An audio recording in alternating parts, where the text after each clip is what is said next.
तर जळगावात शिंदेंच्या सभेनंतर शिक्षक आणि संस्था चालकांना पैसे वाटण्यात आले। ठाकरे गटाच्या नेत्या सुषमा अंधारेंनी शिंदे गटावर हा आरोप केलाय। जळगावात महायुतीचे उमेदवार दराडेंच्या प्रचारासाठी शिंदेंची सभा आयोजित करण्यात आली होती। किशोर दराडे यांनी मात्र सुषमा अंधारेंचे हे आरोप फेटाळले। मी आरोप करत नाहीये, मी पुरावे सादर केलेले आहेत। काल आदित्य लॉन्सवर जळगावच्या आदित्य लॉन्सवर सभा होती। ही सभा सन्माननीय मुख्यमंत्री महोदयांची होती। सभेला गुलाब पाटील वगैरे सगळीच मंडळी हजर होती।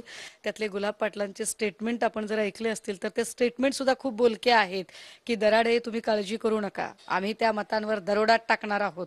तो दरोडा अशा पद्धतीने त्यांना टाकायचा होता का? आता मी त्या चेहऱ्यांवर पुन्हा बोलू शकते, त्या चेहऱ्यांची नावही मी घेऊ शकते, पण मला त्या भानगडीत जायचं नाही, कारण या सगळ्यांमध्ये मला त्या शिक्षकांना अडचणीत आणायची इच्छा नाही। मुळात जे माझ्यावर आरोप केला तो अतिशय चुकीचा आरोप आहे।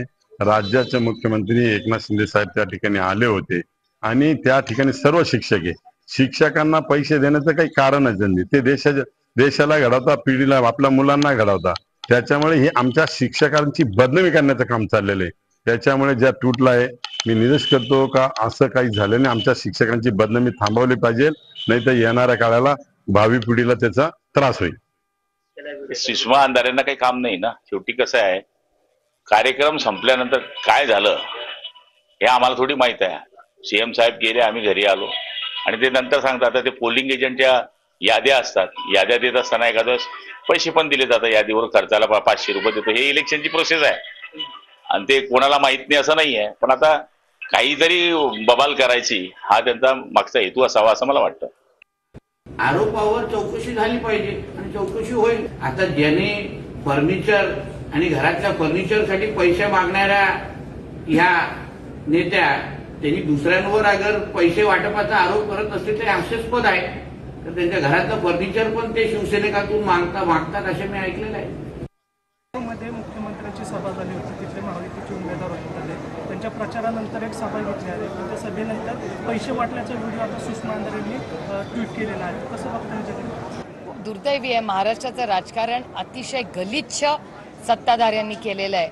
आईस, इन्कम टॅक्स, सीबीआय आणि ईडी, घरं फोडा, पक्ष फोडा, पैसे वाटा। त्यांना असं वाटतं 50 खोके एकदम ओके। हे काही लोकांसाठी असेल, पण मराठी माणूस हा स्वाभिमानी आहे, तो 50 खोके नॉट ओके आणि त्यांनी 50 खोकेवाल्यांना रिजेक्ट केलंय, हा डेटा सांगतो महाराष्ट्राचा। त्यांना समोर पराभव दिसतोय, मग उद्या पराभव झाल्यानंतर त्याची कारण काय, तर अगोदरपासून ते ग्राउंड तयार करून ठेवायचं की इथं पैसे वाटले, तिथं पैसे वाटले।